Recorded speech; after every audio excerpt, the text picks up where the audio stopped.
crown of thorns. This is the helmet of thorns. This was not a wreath, Tucker. This was not like a sweatband you wore around your forehead. They fashioned this diabolical crown of thorns, these Bethlehem thorns, that when they dry, they're as sharp as nails. You can feel that. I mean, it pricks your finger right to the touch. And they ram this on Jesus's head.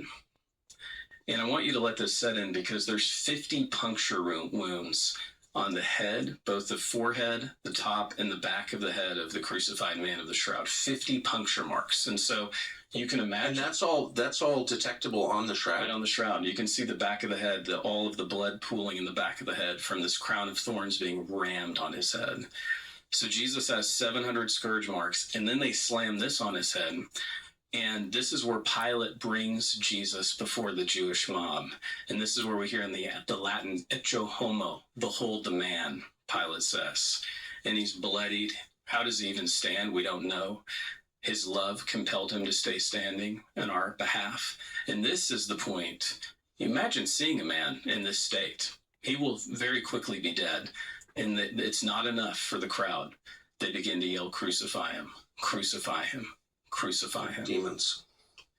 And this is where Pilate says... I should also note, as a historical fact, he never did anything wrong. Like, he was never even accused. He was never accused of hurting anybody. Remember, all of the false witnesses came forward when Jesus is in this dummy trial at Caiaphas' home, and they say, well, he's a bastard. Remember, Jesus is accused of being an illegitimate child.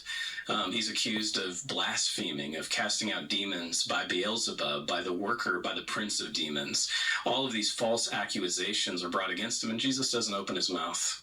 But just to be clear, even if the false accusations were real accusations, if they were true, he's still never accused of hurting anyone. Right. He in any way. Sin. No sin was. But he's not even accused of it. Right. So, right. So just to put it in context, so it's not, they didn't even claim like he killed a man in Reno, shot a man in Reno just to watch him die. There's nothing like that at all. No. Or he cheated people out of money, or he, kicked out the money changers and stole the money. Exactly. Nothing like that at all. Right. This was diabolical in every sense of the word, as you rightly point out. And this crown of thorns